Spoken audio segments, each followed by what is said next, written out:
Bismillahirrahmanirrahim. Assalamualaikum warahmatullahi wabarakatuh.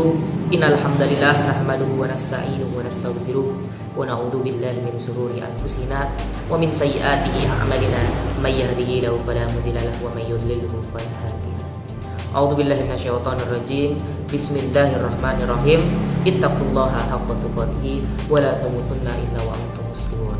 Ya, puji syukur kita kehadirat Allah Subhanahu wa taala yang telah memberikan kita beribu-ribu nikmat, bermacam-macam nikmat, sehingga kita bisa berkumpul di tempat yang insyaallah diberkahkan oleh Allah ini.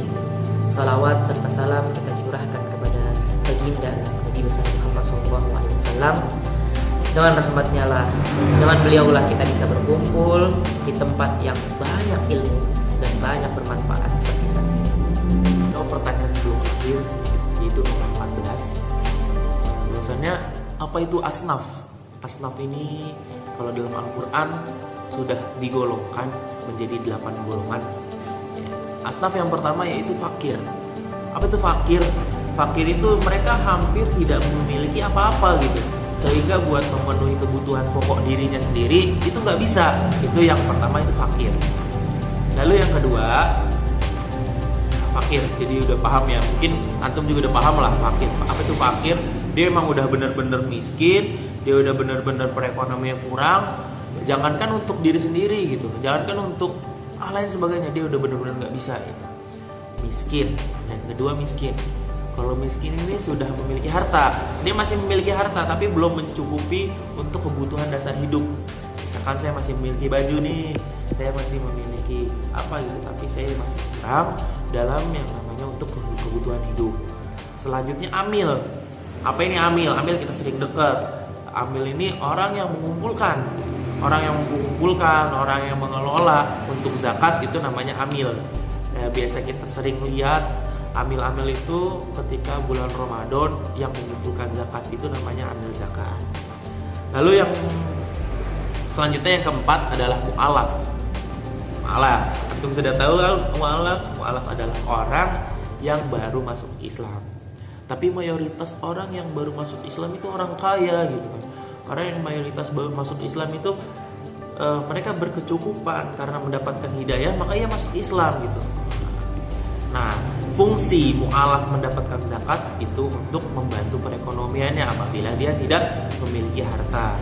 Jadi untuk menjadi sebuah penyemangat gitu kecilnya gitu. Kalau misalkan agama lain itu memberikan sembako dan sebagainya untuk menarik agama, namun kalau kita untuk membantu saja. Nah, membantu kalau misalkan ada seorang mu'alaf yang masuk ke Islam, kebetulan dia tidak memiliki kebutuhan pokok yang cukup, maka zakatlah itu pantas untuknya. Lalu selanjutnya hamba sahaya. Mungkin berbicara hamba sahaya untuk zaman sekarang itu sudah tidak ada ya, namun tetap yang namanya 8 golongan asnaf, hamba sahaya itu termasuk. Hamba sahaya itu budak. Zaman dahulu itu ya bener-bener gitu, pentingan dirinya sendiri itu nggak bisa karena dia jadi budak gitu kan, dijual sama orang. Lanjut, selanjutnya adalah gorimin. Gorimin apa ya? Saya juga masih agak-agak bingung.